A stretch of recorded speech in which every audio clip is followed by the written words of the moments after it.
Olá pessoal, tudo bem com vocês? Sejam bem-vindos ao canal do Povo Colorido. Meu nome é César Augusto, espiritualista, e nós vamos fazer mais um vídeo, de dúvidas frequentes. E no vídeo de hoje nós vamos falar sobre doenças espirituais, doenças de origem espirituais e também sistêmicas, ou seja, que pertencem ao nosso sistema familiar e à nossa ancestralidade. Então acho que vai ser um vídeo bastante importante, bastante legal, para a gente refletir sobre várias coisas que às vezes levam as pessoas a entrarem em processos de culpa, mas que muitas vezes a explicação dessas coisas que a gente passa, elas estão operando no nosso inconsciente e tem muito a ver com coisas que precisam ser resolvidas. Então, se você está chegando aqui agora, eu peço gentilmente que você se inscreva nesse canal, ative o sininho para receber as notificações cada vez que um vídeo for postado aqui. E se você gostar, por favor, curta e compartilhe com seus amigos, ok? Eu quero aproveitar para dizer que quem está aqui há mais tempo viu que a minha assinatura está diferente, né? Eu sempre me apresentei como César Pierini, escrevia de uma maneira diferente. O motivo dessa alteração é porque, na verdade, meu nome certo é César Augusto de Souza Pierini, né? Não dá pra gente se apresentar com o nome completo, mas por uma questão de uma energia que eu precisava assentar, né? Firmar em mim, eu acabei fazendo aí por 11 anos aquela assinatura que tinha a ver com o assentamento aí da energia do meu propósito de vida. E agora a gente está no momento que precisa simplificar as coisas, para as pessoas acharem com mais facilidade e também para simplificar de um modo geral, tanto o conteúdo quanto a didática, a maneira de se expressar. Eu quero trazer tudo de uma maneira mais clara, mais simples, porque se a gente pode simplificar, para que a gente vai dificultar, né? E a maneira como meu nome era escrito também era bastante difícil de algumas pessoas entenderem ou pesquisarem, então tá tudo sendo simplificado a partir de agora. Vamos lá, então? Hoje foi um dia bastante atípico. Esse vídeo quase não saía, porque eu gravo o vídeo que vai para o YouTube às quintas-feiras.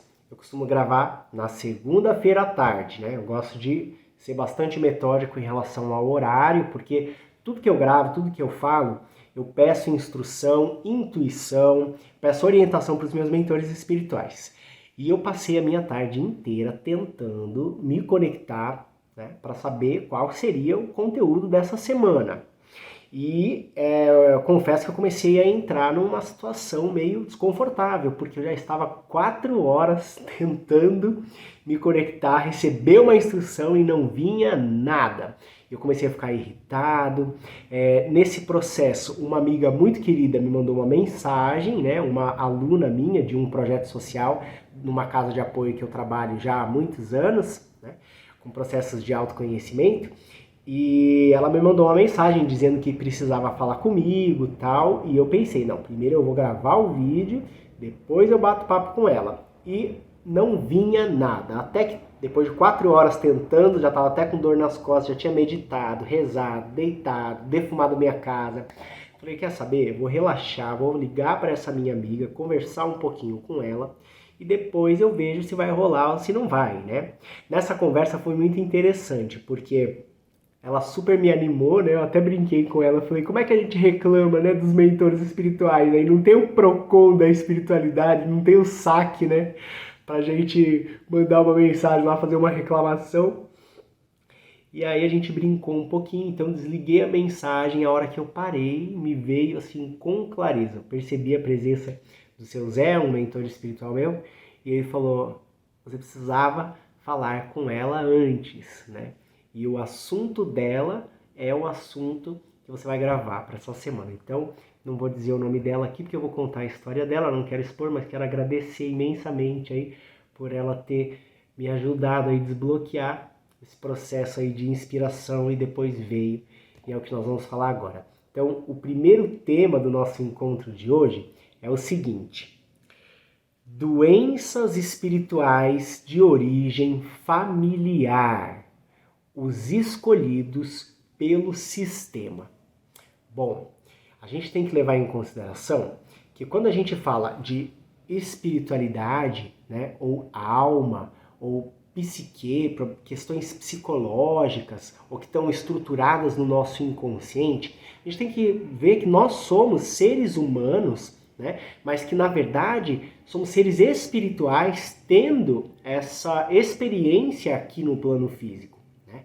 E o próprio termo psique, né, de psicologia, de psiquiatria, as questões psíquicas, elas têm uma relação com a nossa alma, porque etimologicamente a palavra psique, ela significa alma. Esse é o significado, né? Então, os psicólogos, os psicoterapeutas são aqueles que estudam e que auxiliam nos processos da alma, né? E isso tem a ver com o nosso mundo interno, com o nosso inconsciente, com questões espirituais e também com questões familiares.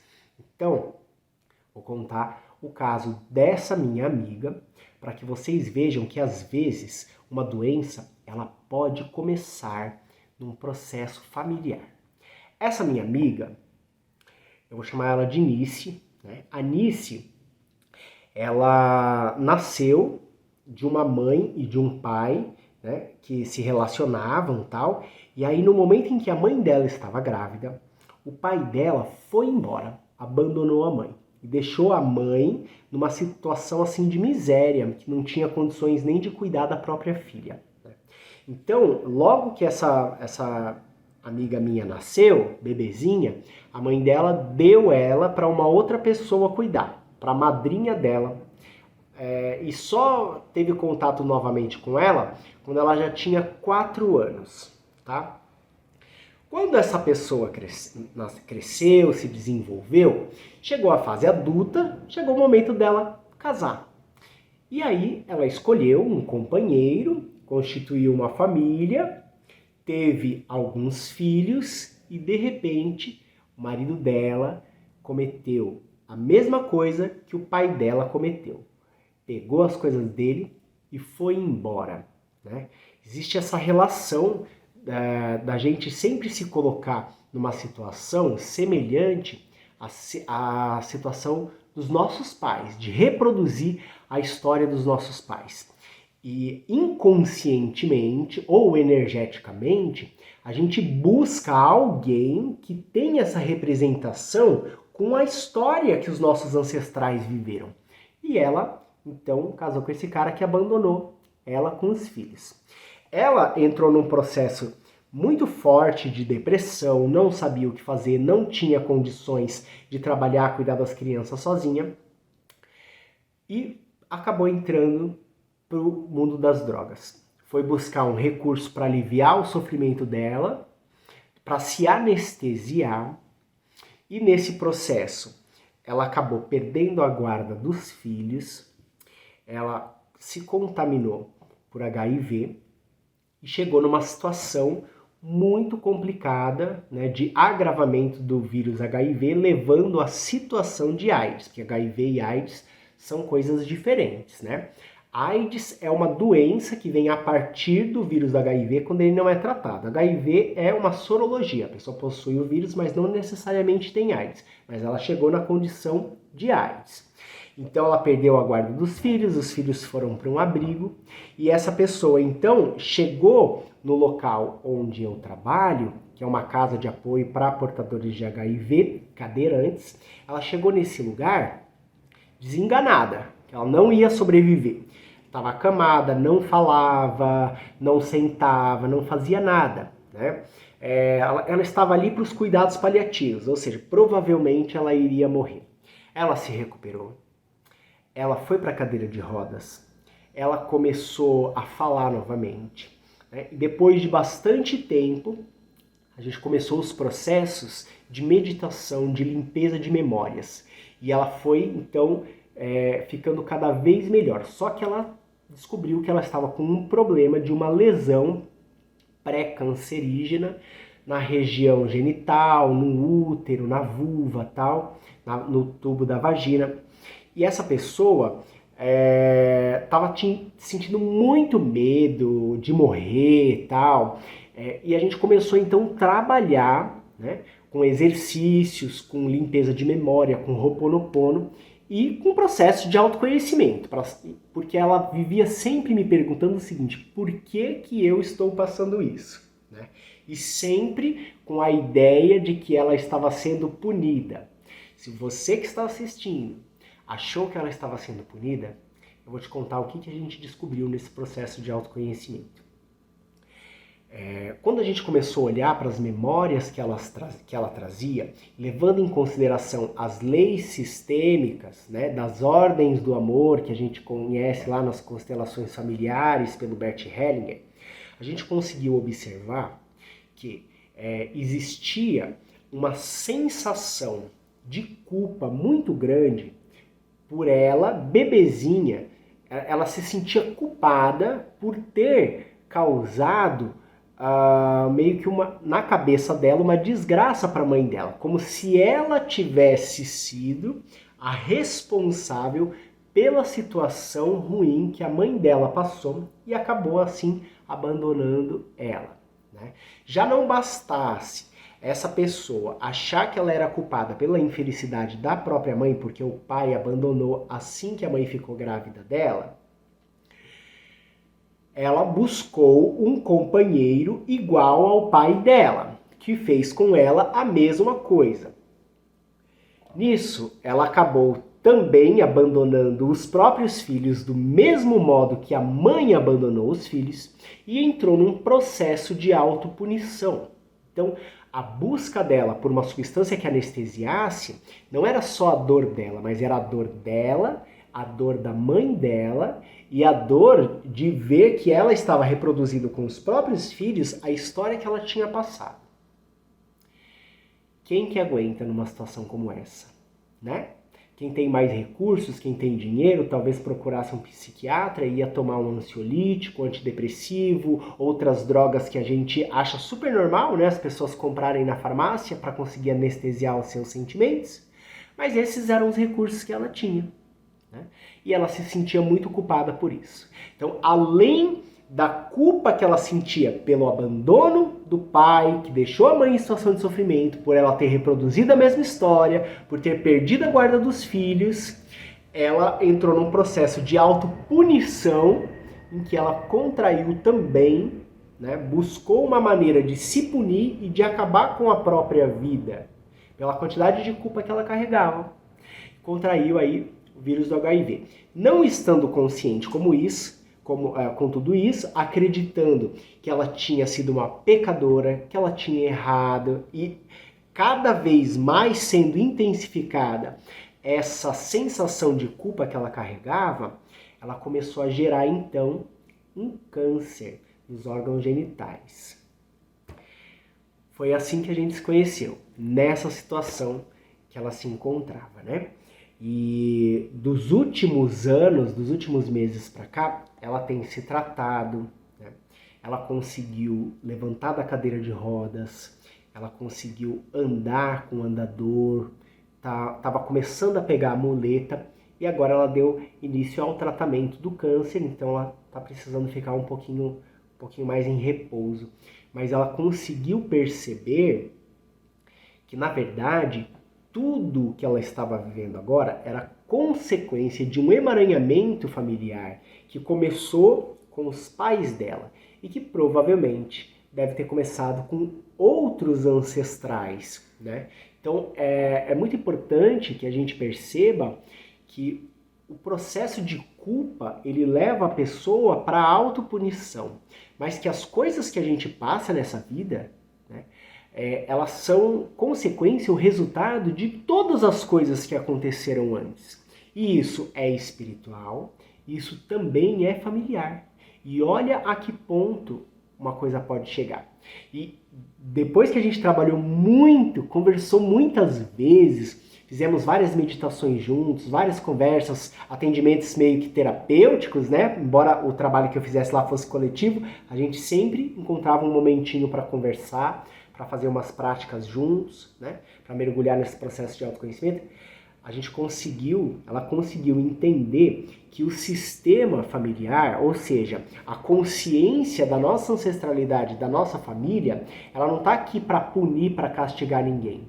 Né? E que muitas vezes O Bert Hellinger, ele usava um termo que hoje a gente não usa mais, que tem uma conotação que pode parecer racista, mas eu vou usar o termo que ele usava, né? Que se trata de um estudioso, um teórico, então eu vou usar o termo que ele usava, que era ovelhas negras, né? As pessoas que são consideradas ou que se acham as ovelhas negras da família são, na verdade, aquelas pessoas que o sistema escolheu para que elas encerrassem um ciclo de repetição na família.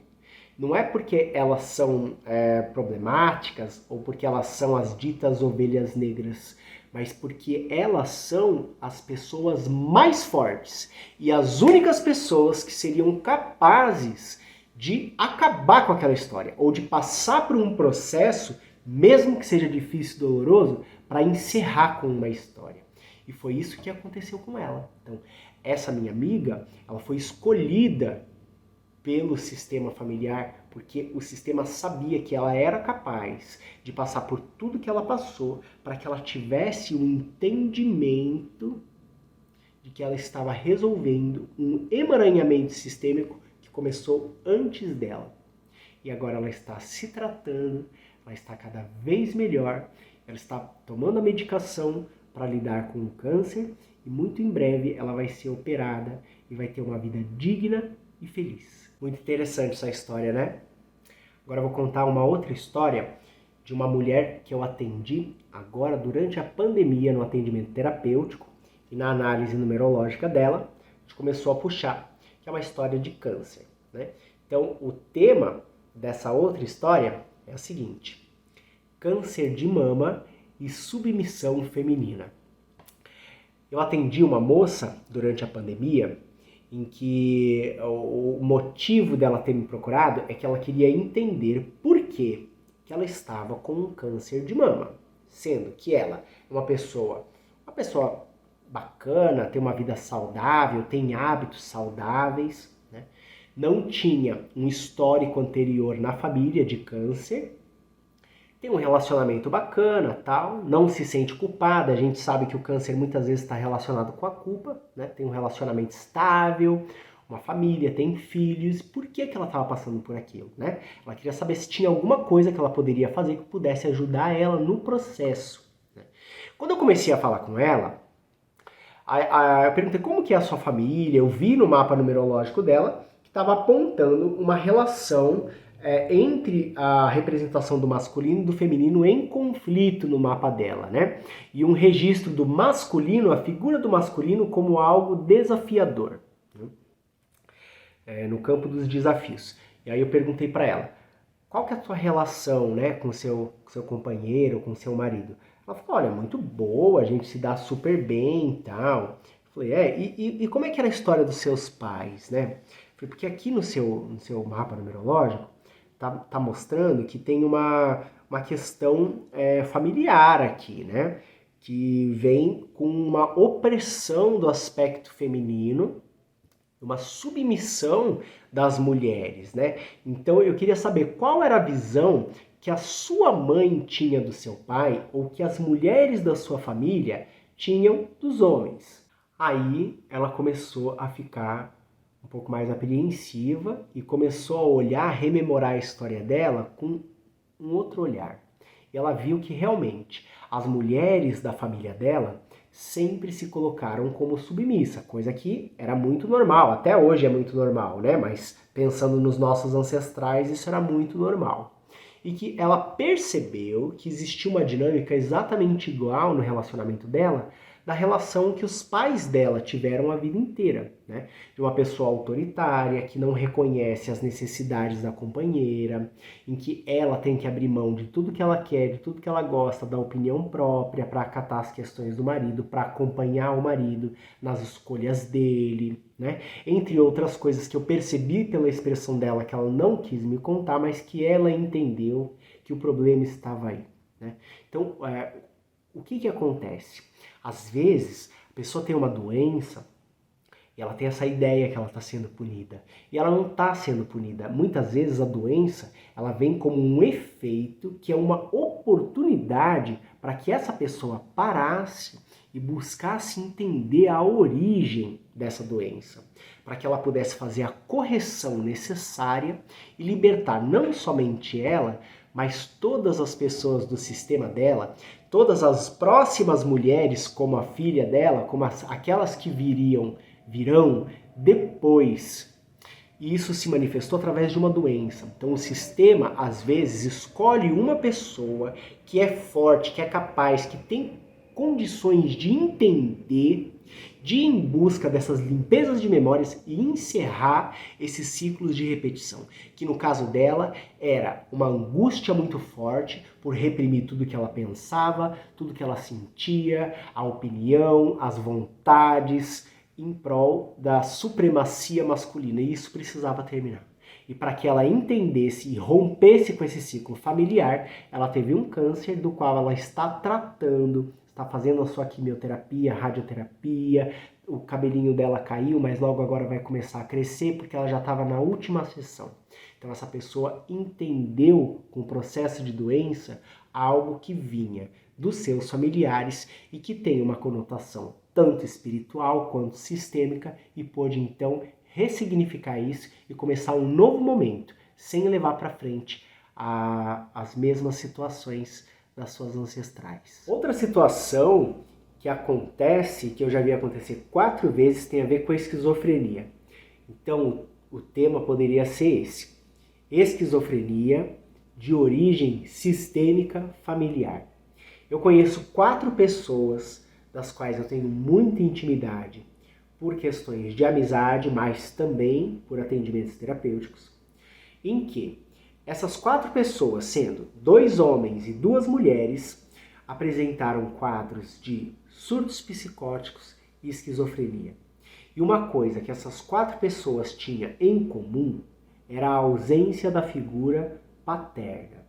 Pais que abandonaram as mães antes dessas crianças nascerem, em 2 dos casos, e outros 2 casos que o pai foi embora depois que elas já haviam nascido. Veja, se a gente pegar tanto pela linha do Bert Hellinger, quanto pela linha do Jung, né, da psicologia analítica, a gente vê que nesses 2 estudos, a figura do masculino é aquela que cria dentro da gente, dentro da nossa psique, o nosso lado racional, o nosso mundo da razão. Né? E, o limite da subjetividade, ou seja, de você perder, né, a noção da realidade, né, a fragilidade do nosso ego, que leva a gente a embarcar no mundo da subjetividade, ela está muito ligada também com a presença do pai. Então, 2 dessas pessoas que eu conheço e que eu atendi, as 2 mulheres ficaram bem, conseguiram se recuperar a partir do momento que elas fizeram tratamento psiquiátrico, acompanhamento psiquiátrico, mas para além, né, dos medicamentos, elas embarcaram num processo de cura da história delas, de rever, de ressignificar, de perdão desses pais, perdão dessa figura masculina, né? E entender que se trata de emaranhamentos, né? Se trata de uma história que vem sendo repetida em várias gerações e que essas pessoas tiveram a oportunidade de expurgar essa história através dessa doença que tem a ver com a esquizofrenia, que tem a ver com a psicose. Então, essas 2 mulheres, elas estão bem, se tratando, se medicando, mas também fazendo os processos de ressignificação. Já os 2 homens, um deles está moderadamente bem, tem processos em que ele tem surto psicótico, mas está em busca, está se tratando, e o outro homem ainda está num processo de fragilidade muito grande. A gente tem que aguardar para ver, né, os próximos passos, o que vai acontecer, mas existe sim uma abertura para ser trabalhado isso, né? Ele quer se trabalhar, né? Está em busca, ainda que com bastante dificuldade. Então, também é possível que a gente encontre casos de psicose, surto esquizofrênico, com a ausência da figura paterna. Um tema também bastante recorrente tem a ver com a compulsão. Todo tipo de compulsão é uma doença. A gente muitas vezes não identifica a compulsão como uma doença, né? A gente acha que a pessoa é viciada em alguma coisa. Mas o comportamento compulsivo é uma doença que não tem cura e a gente tem que aprender a conviver com ele, né? Tem muitas pessoas que têm compulsão por alimentação, tem pessoas que têm compulsão por nicotina e tem pessoas que têm compulsão por sexo, por exemplo, ou um comportamento compulsivo, né? Então nós vamos falar agora de casos de homossexualidade e de comportamento compulsivo. E o tema poderia ser exatamente esse: compulsão sexual. É muito comum a gente observar em algumas pessoas que são homossexuais um tipo de comportamento compulsivo que vem exatamente pelo senso de pecado, de culpa, né, de toda a culpabilização da condição homoafetiva, homossexual. Por quê? A gente vive num mundo que está tudo, né, orientado pelo legado judaico-cristão, de pecado original, de que o sexo é algo errado, de que a sexualidade é algo errado. Se isso já existe, né, esse peso, essa culpa colocado nas pessoas que são heterossexuais, agora imagina uma pessoa que nasceu e aprendeu que a maneira como ela nasceu, a orientação dela, porque não se trata de opção sexual, né? Essa pessoa, ela simplesmente nasceu assim, ninguém escolhe a sua orientação sexual, né? Um heterossexual não escolhe ser heterossexual, e o homossexual também não escolhe ser homossexual. Mas imagina nascer numa orientação que é tida como pecaminosa, que é tida como errada. Então, o que acontece? Tudo que a gente tem que esconder, tudo que a gente tem que esconder da sociedade de um modo geral, do olhar e do julgamento de outras pessoas, a gente coloca numa condição que o Jung chamou de sombras. Veja, sombras não são coisas ruins, são coisas que a gente aprendeu que são ruins ou que não podem ser mostradas. Até umas gerações atrás, até a minha geração, que tenho 37 anos, pessoas mais velhas que eu ou da minha idade, nós nascemos nessa sociedade dizendo que ser homossexual era algo errado, que não podia ser exercido. Então, as pessoas escondiam a sexualidade delas, só que tudo que vai para essa região, essa condição de sombra, aquilo que deve ser escondido, aquilo cresce. E o Jung fala que as pulsões, como a sexualidade, é uma pulsão, né? É uma coisa que existe e quer continuar existindo. Então ela cresce na sombra e ela vai procurar uma via clandestina de se manifestar. Então tudo que a gente trata como errado ou esconde vai procurar um caminho clandestino para se manifestar. E é por isso que até algumas gerações de pessoas que são homossexuais, elas tinham um comportamento compulsivo por sexo. E eu vejo muito isso quando eu atendo algumas pessoas, né? Já um pouco diferente da geração dos meninos e meninas de hoje, que já nasceram alguns dentro de famílias que têm um pouco mais de abertura e que não estão tão presas a essa condenação religiosa que determina que uma pessoa nasceu errada, sabe? Então a gente vê em algumas gerações de pessoas mais jovens já livre desse aspecto da compulsão, né? Que nada mais é do que o resultado de ter escondido ou de ter a sua sexualidade sido considerada errada. É claro que a gente percebe que ainda existem jovens, independente de serem heterossexuais ou homossexuais, que apresentam um comportamento compulsivo, né, e acabam fazendo coisas assim muito complicadas, né, e impensadas, atitudes completamente inconsequentes em relação à sexualidade. Mas, se a gente olhar, a gente vai perceber que a maioria dessas pessoas que têm esse comportamento, elas vieram de famílias de fundamentalismo religioso ou com uma repressão sexual muito grande. E isso nada mais é do que essa manifestação da sexualidade, desse impulso da vida que deveria ser uma coisa linda, que essa pessoa poderia estar vivendo de maneira equilibrada, harmoniosa, porque afinal de contas, essa é a maneira que a vida se perpetua, né? O sexo, ela é o portal da vida na terceira dimensão, aqui no planeta Terra. Tudo que está vivo nasceu a partir do sexo. E a gente vê isso, por exemplo, na igreja, né? Esse comportamento do voto de castidade, de celibato, que todo o ser humano tem vontade de fazer sexo, tem impulso sexual. Então a gente vê um monte de casos, né, de padres que negaram a sua sexualidade, mas essa pulsão quer viver. E aí a gente vê aí escândalos acontecendo, né, de abuso de incapaz, de abuso de crianças, como a pedofilia, que nada mais é essa via clandestina que a energia da sexualidade vai buscar para se manifestar. E como ela está na sombra, como que essa via vai se manifestar? Buscar alguém que não vai contar, buscar alguém que é incapaz de se defender.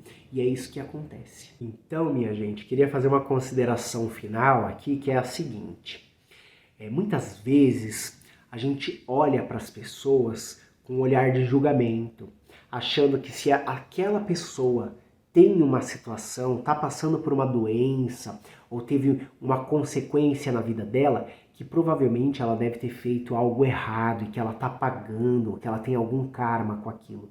Olha, pode até ser que ela tenha alguma questão kármica, mas se a gente olhar bem e for estudar e tratar dessas pessoas como é feito nos processos de psicoterapia, a gente vai perceber que muitas vezes essas pessoas, elas são consequências de crenças familiares e de um monte de programação do mal, travestida aí de religiosidade, né? Tanta violência que essas pessoas sofreram e que elas foram conduzidas a processos de autopunição ou a consequência que vem lá de trás dos seus ancestrais e de várias crenças que a gente ainda quer carregar. Então, eu falo para você o seguinte, é muito bom a gente prestar atenção no poder do nosso olhar, né, no nosso julgamento, porque quando a gente mantém alguém preso sob o nosso julgamento, a consequência é muito pior para a gente mesmo, porque com a mesma intensidade que a gente julga os outros, o rigor com que a gente vai ser julgado vai ser muito maior. Sabe por quê? Porque a nossa própria consciência não vai deixar a gente em paz enquanto a gente julgar outras pessoas. Então é muito melhor e muito saudável para nós mesmos que a gente tenha um olhar um pouquinho mais compassivo e empático para pessoas que estão em situação de sofrimento, para pessoas que estão em processo de algum tipo de doença ou de qualquer coisa que a gente julga que é consequência de algum possível mau ato delas. Que a gente fique bem em paz e bem quietinho, porque certamente quando a gente não tem a oportunidade de aprender com a experiência de outra pessoa e julga a outra pessoa, a gente está pedindo para o universo para ter uma oportunidade semelhante. Porque já que a gente não conseguiu aprender com a dor de outra pessoa, a gente pede para que o universo dê para a gente a oportunidade de aprender. Então fica aqui a reflexão. Espero que tenham gostado desse assunto. Compartilhe com outras pessoas que possam se beneficiar desse tema, desse vídeo. Curta, se inscreva, ative o sininho aqui das notificações. Um beijo grande, até a próxima. Tchau, tchau.